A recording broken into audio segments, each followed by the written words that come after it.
Have you ever wondered why you fall hardest for the ones who hurt you most? Why your heart aches for someone who barely sees you?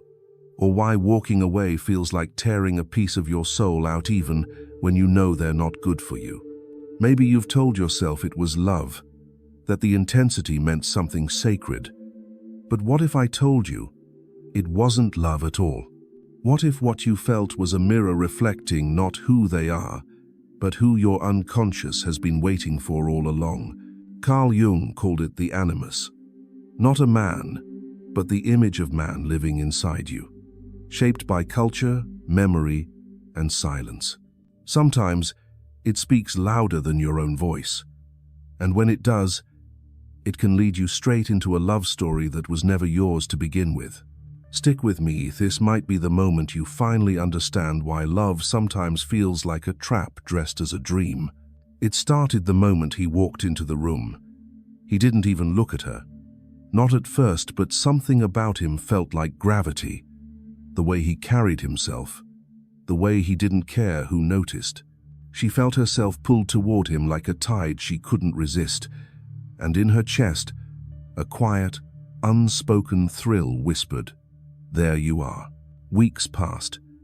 He gave her just enough attention to keep her guessing.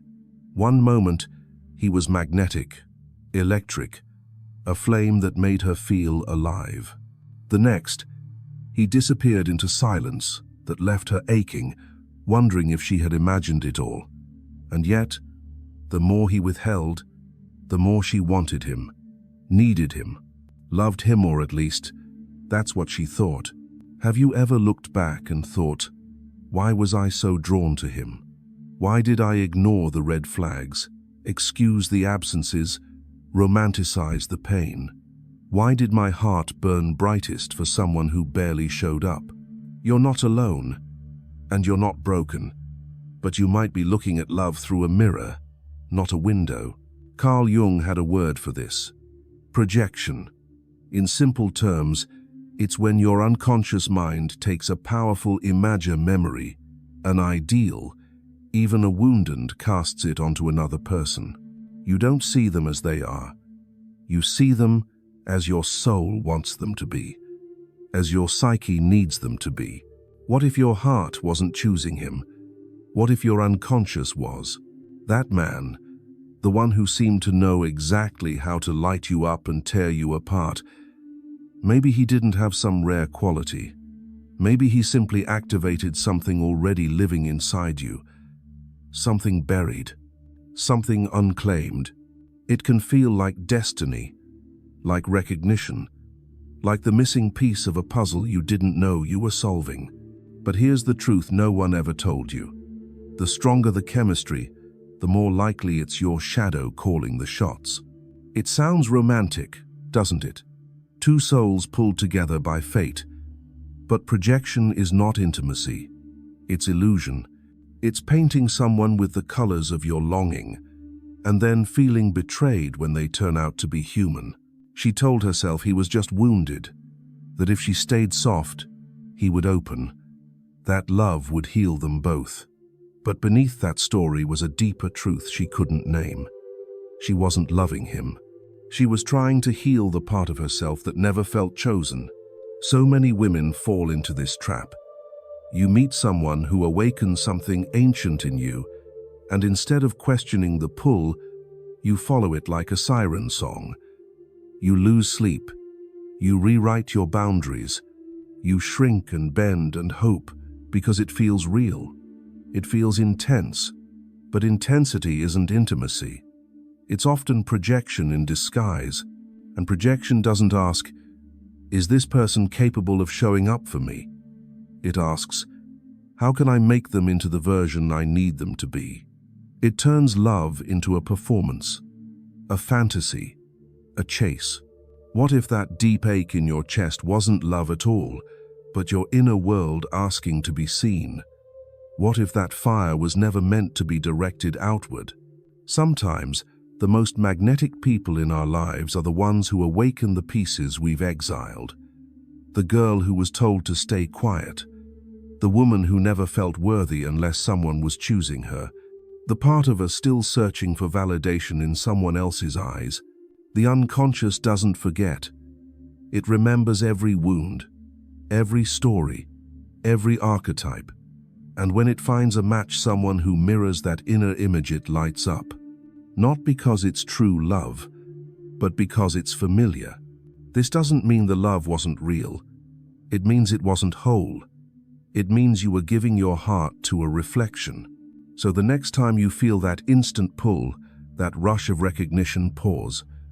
Ask yourself, what do I think this person sees in me? What part of me is desperate to be seen by them? When you begin to unravel the illusion, you take back your power. You stop loving from your wounds. You start loving from your wholeness. And that changes everything. You think you're falling for a man, but sometimes, without even realizing it, you're falling for a voice that's been echoing inside you since before you knew how to name it. Carl Jung called it the Animus. Not a man, not a memory, but a structure. A living blueprint of what masculine means to you, not based on reality, but shaped by culture, childhood, longing, and silence. It lives in your psyche, quietly molding your thoughts, your attractions, even your idea of what love should feel like. And the most dangerous part, it doesn't shout, it whispers. It moves through your fantasies, your daydreams, your patterns. You believe you're making a choice when in truth, the Animus has already chosen for you. This inner masculine isn't your enemy, but when left unconscious, it becomes a trickster, a silent puppeteer that blurs desire with destiny. You think you're being pulled toward someone meant for you. In reality, you're being pulled toward the image of a man that your inner world created long ago. Someone strong enough to rescue you, mysterious enough to chase, distant enough to long for. Someone who doesn't truly exist except in the architecture of your own mind. Is it really love, or is it your inner male ideal trying to complete itself? The Animus shows up in many forms. Sometimes it's the internal critic that questions your worth, urging you to prove yourself, to earn your place. Other times, it's the untouchable lover you can never quite reach, just far enough to keep you yearning, close enough to keep you believing. He appears in the books you read, in the movies that wreck you, in the recurring dreams you can't explain. The knight, the rebel, the mentor, the ghost. But he is not him, and he is not you. When the Animus is unconscious, it becomes a ruler.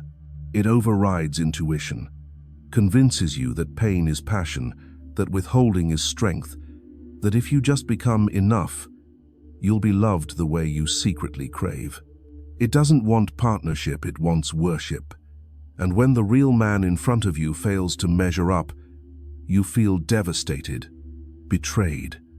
Not because of who he is, but because of who he isn't. It's like falling for a shadow wearing someone else's face. You find yourself lost in the chase, not for the man but for the meaning, for the redemption, for the moment when all the chaos inside you suddenly makes sense because he saw you, because he wanted you, because he made you feel chosen. But here's the truth. That moment never lasts, and it was never about him. The Animus is not trying to hurt you. It's trying to wake you up. It speaks in symbols, in obsession, in confusion, until you turn inward and ask, whose voice have I been listening to? For some women, the Animus takes on the tone of a father's praise withheld. For others, it sounds like a culture that tells you your value is tied to how desirable you are. For many, it is a collage of unspoken rules. Be good, be soft, be needed, but never be too much. Never be fully yourself. When left in the shadows, the Animus drives you toward relationships that feel mythic but leave you empty. Because you weren't looking for love, you were looking for a mirror. You were trying to make the internal externalto see in him what you haven't yet claimed in you. The good news? Once you become conscious of this voice, everything changes. The Animus is not meant to dominate you. He is meant to become your ally, your inner guide. When integrated, he fuels your clarity. He sharpens your discernment. He helps you build, not chase. He no longer seduces you into surrendering your truth. Instead, he supports your voice, your vision, your becoming. But you cannot integrate what you do not see. So, the next time you feel that magnetic pull pause, ask yourself not what you feel, but who inside you is feeling it. Trace the thread. Listen without judgment. You may just realize that the ache in your chest was not for him at all. It was for the parts of you waiting to be named. And when you name them, when you meet your Animus face to face, you stop falling for shadows. You begin to rise in your own light. You were not born with this blueprint. It was handed to you quietly, consistently, long before you knew what you were accepting. Maybe it started with your father, not necessarily in what he said, but in what he didn't. The way he lit up when you smiled or stayed quiet. The way he withdrew when you had big feelings. The praise when you were good. The coldness when you weren't. Or maybe he wasn't there at all, and the absence became its own voice, telling you to find someone who would stay. Someone strong. Someone to protect you. Someone who would never leave like he did. Or maybe it wasn't personal. Maybe it came from stories, the fairy tales you absorbed like gospel. The princesses saved. The silent girls chosen. The reward of being sweet, patient, and pretty. You didn't even know you were learning a script, but suddenly, it was the one you were living. He's handsome. He's distant. He doesn't see you right away, but when he finally does, it means everything. His love is rare, selective, powerful, and if you're the one he chooses, that must mean you're enough. Sound familiar? We don't call it programming. We call it romance. But underneath the glossy love stories and slow-motion kisses, there's something more ancient, something much more personal at work. The Animus begins to form not when you fall in love, but when you first learn what being lovable looks like. And who gets to decide? Who taught you what a real man is supposed to look like? And did you ever get to question it? Because if you're like most women, you didn't. You grew up absorbing images, patterns, emotional cues. The confident, emotionally unavailable guy who secretly needs you to break through his armor. The brooding artist who disappears for days, then reappears just in time to pull you back in. The older man who sees something different in you and offers you meaning through his validation. These aren't characters, they're carved into the walls of your unconscious like myth, and you start to measure yourself against them. You start to believe your value lies in how hard you're willing to try, how long you'll wait, how much you'll forgive. Because the moment he chooses you is supposed to mean everything, but you never got to ask, why does he get to define my worth in the first place? This is how the Animus is formed, not just by your personal experiences, but by the emotional DNA of culture itself. You inherit more than your mother's smile or your grandmother's strength. You inherit their silences, their wounds, their longing, the men they loved and the men they survived. And unless you bring that inheritance into the light, you carry it like a compass that always points back to longing. It's like tracing a tattoo you didn't choose, but now it colors everything you touch. You think you're just into a certain type, but maybe that type was chosen for you by the movies you cried over at 13, by the way your dad hugged you less when you spoke your truth, by the stories your mother never told, the sacrifices she never named. It's easy to blame yourself, to ask, why do I always fall for the wrong ones? Why do I confuse attention with affection? Why do I chase men who don't want to stay? But what if you're not broken? What if you're following a map that was drawn before you even knew you were walking it? That map is the Animus in shadow. And the good news, it's not fixed. It can evolve. It can grow, but only if you first see it. Not with shame, but with curiosity, with tenderness, with courage. Because when you name the source, you reclaim the power. You stop needing a man to complete a story that was never yours to begin with. You stop looking for someone to rescue you from a pattern you didn't create, and you start creating your own. Not every woman had a father who failed her. Not every woman internalized the same myths, but every woman has an animus, and until she makes it conscious, she risks confusing chemistry with fate, pain with passion, familiarity with truth. So ask yourself gently, whose story am I living? Whose voice am I still listening to? Because the moment you recognize it, you can begin rewriting it. And when you do, you stop chasing the idea of a man. You start choosing from the wisdom of the woman you're becoming. You tell yourself it's just your type. The ones who keep you guessing, the ones who don't need you but still draw you in like fire in the dark. They don't ask much, and they rarely stay, but somehow they leave the deepest mark. You've probably said it before. I don't know why, but I can't stop thinking about him. Or maybe it sounds more like, he barely looked at me, and yet I felt seen. If that feels uncomfortably familiar, it's time to look closer, not at him, but at what's moving silently beneath the surface of your desire. When your animus is operating in shadow, you don't see men clearly.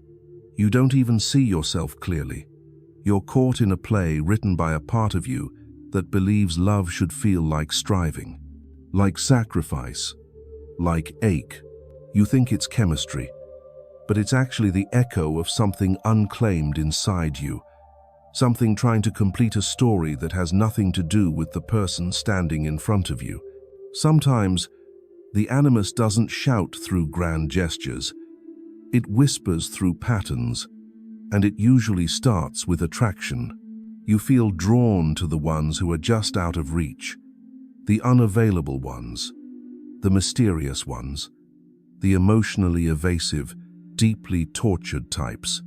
You don't fall for the man who texts back quickly or the one who makes space for your feelings. You crave the chase, the confusion, because something inside you has equated longing with love. And even when you're hurting, even when you feel like you're constantly proving your worth, you stay, because the pain feels meaningful, familiar, almost sacred. Then comes the shift. You start twisting yourself to be what you think he wants. You read between silences, you overanalyze, you perform. Without realizing it, you stop being you. You become the version of you that might finally be enough. Enough to be noticed, enough to be kept. But here's the thing. If you can't be yourself and still feel chosen, you're not in love. You're in survival. That's the animus again telling you that if you become her, the one he wants, you'll finally get the love you were trained to chase. You start to assign him traits. He's deep. He's brilliant. He's hurting, but you can help him. You tell yourself he's just guarded, that he doesn't know how to express himself, that his silence is thoughtful, not avoidance, that he means well. But has he ever actually shown you those things? Or are you just filling in the blanks with the version of him your soul has been searching for? You might find yourself believing your presence is the answer, that if you love him hard enough, long enough, deeply enough, he'll finally awaken. He'll finally become the version of himself that you already believe in. This is where the animus becomes seductive. You're not just falling for him. You're falling for the fantasy of being the one who changed him, who saved him, who finally made the broken man whole. But you weren't put here to be someone's redemption arc. You weren't made to bleed in exchange for brief moments of closeness. And if he leaves, if he slips out of your life with little explanation, you don't just feel heartbreak, you feel collapse. Because he wasn't just a man, he was the symbol, the one you wrapped your meaning around. And when he disappears, it's not just the relationship that's gone, it's your center, your story, your worth, if it was ever tied to him. Do any of these feel familiar, like something stirring, maybe even trembling inside you? That's not weakness, that's awareness. The moment the unconscious starts to speak in a language your heart finally understands. You were never foolish for loving. You were never broken for wanting to be seen. But you do deserve to see the whole picture, to trace the thread of your desire all the way back to its source. And when you do, something incredible happens.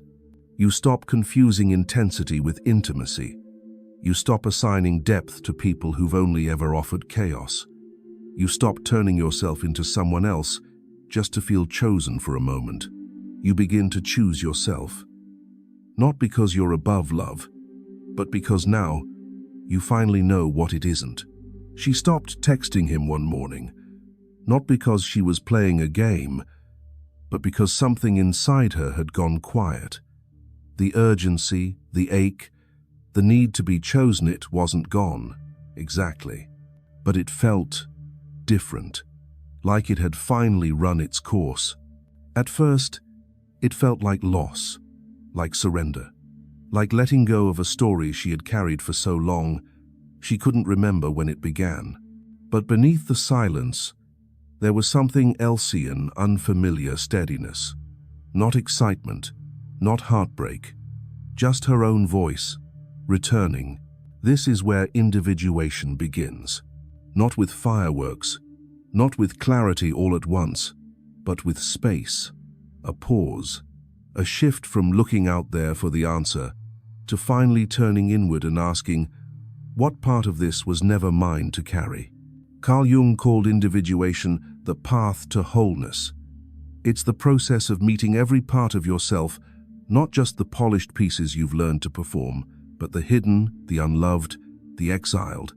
It's where you start separating projection from truth, fantasy from presence, wound from wisdom. She realized she had been confusing intensity with intimacy. She had mistaken the thrill of being almost loved with actual connection. And somewhere along the way, she forgot what it felt like to just be with herself, without reaching, without chasing, without shrinking to fit someone else's idea of worth it. You stop chasing the echo of a dream and start hearing your own voice again. That voice doesn't scream, it whispers. It asks hard questions, the kind that don't come with quick answers. Who am I when I'm not trying to be chosen? What if the version of love I was taught was never mine to begin with? She started writing again, not for anyone else, but for herself. She took long walks without checking her phone. She stopped waiting for the text, the apology, the explanation that would make it all make sense. Not because she no longer cared, but because she started to understand that the closure she wanted was really just permission to come home to herself. Individuation is not about avoiding men. It's about choosing them from a place that's no longer shaped by fear, lack, or fantasy. It's about wanting someone, but not needing them to complete you. It's about feeling full on your own, and inviting someone in not to fix you, not to define you, but to walk beside you. It's not a straight line. Some days you'll still feel the pull, the ache, the old instinct to go back, to make it mean something. That's okay. Healing isn't about forgetting the pattern. It's about noticing it sooner, interrupting it with compassion, and choosing differently, not because you should, but because you can. What would it feel like to want someone and not need them to complete you? That's not cold. That's not detached. That's power. That's presence. That's the kind of woman who no longer performs softness to earn love, who no longer shapeshifts into who she thinks they want, who no longer confuses longing with destiny. She no longer waited to be seen. She saw herself, and in that space, something unexpected happened. She no longer looked for mirrors in other people. She no longer fell for someone's potential just because her soul was hungry to believe. She stopped needing her love story to rescue her. She started choosing love that matched her depth, not her wounds. This is the quiet revolution. It doesn't always look dramatic on the outside, but inside, everything changes. You go from seeking reflection to living from truth, from needing permission to simply belonging to yourself. And when you down, you reclaim the parts of you that once chased love like it was air. You find something steadier than chemistry, something more alive than the chase. You find peace, not the absence of desire, but the presence of self. And maybe for the first time in your life, you know what it means to be whole. She no longer apologized for taking up space. It didn't happen all at once. It was slow, quiet, almost invisible, even to her. But one day, she caught herself laughing without holding back. She wore the dress that made her feel bold, not because someone might notice, but because she already had. She spoke up in a room where she used to shrink, not to prove anything, not to be liked just because she had something to say. That is feminine power, not the version you were sold, not the curated softness designed to attract, or the practiced vulnerability meant to keep him close.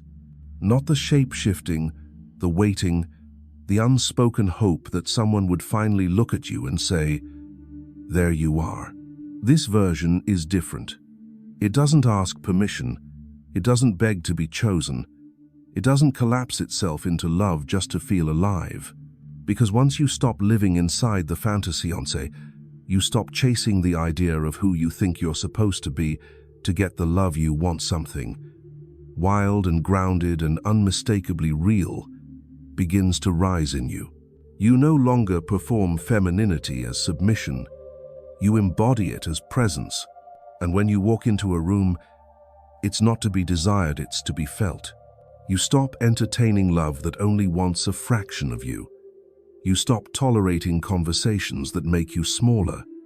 You stop building futures with people who can't meet you where you already are.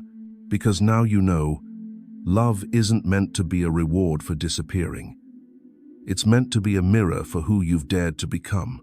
It's easy to confuse fantasy with power, especially when you've been taught that desire equals value, that being wanted is the same as being safe, that your worth is measured by the way he looks at you. But real power doesn't come from being desired. It comes from knowing that you are desire living, breathing, embodied. And you don't need to shrink that down to be palatable. You were never too much. You were just too alive for someone not yet ready to meet you. And here's the truth most people never tell you. When you stop chasing the fantasy, you make space for depth, for a love that doesn't flare up in chaos and disappear in silence, for connection that isn't a roller coaster, but a steady, soul-rooted bond, for a partnership that doesn't complete you because you were never incomplete. You choose men differently when you are no longer looking to be saved. You stop asking, "Will he love me?" and start asking, "Does he love truth? Can he meet me in mine?" Because now you understand, not every man can stand beside a woman who owns herself. Not every man should. Your job was never to dim so they could shine. Your power was never about how well you fit into someone else's fantasy. It was always about how brightly you could burn without setting yourself on fire. And once you've integrated your Animus, you've stopped letting it trick you into mistaking absence for mystery or chaos for chemistry. You begin to feel a different kind of clarity. You walk differently. You look at love differently. You no longer reach for the unavailable. You no longer need your story to be dramatic to feel important. Because your life is already rich with meaning, with purpose, with presence. And when a man comes along, one who is rooted in his own wholeness, who sees you clearly and doesn't flinch, doesn't awaken something in you, he reflects what's already awake. And if he never comes, you don't wait in longing. You don't wither in the absence. You bloom anyway. Are you ready to stop searching for a man to find yourself? Because here's what they don't teach you in fairy tales. A woman who's integrated her animus doesn't chase kings, she walks beside them, or alone, in her own crown. The most powerful love story you will ever live is the one you write with yourself. Not the fantasy, not the performance, but the deep, unshakable knowing that everything you were searching for was never outside of you. The love, the safety, the clarity. It was always waiting inside your own becoming. And now, you see it. You see how the ache was a message, how the patterns were invitations, how every time your heart broke open, it wasn't because you were weak, it was because something sacred inside you was ready to awaken. This isn't about never loving again. It's about loving from your fullness, not your fracture, from your truth, not your fear. It's about choosing connection that reflects your wholeness, not your hunger. So what truth stirred inside you today? Comment below, because your voice might be the reflection someone else needs. Send this to the woman in your life who's forgetting her power. And if you're ready to keep unmasking what's been keeping you small, subscribe. Your awakening has already begun. Let it take you all the way home.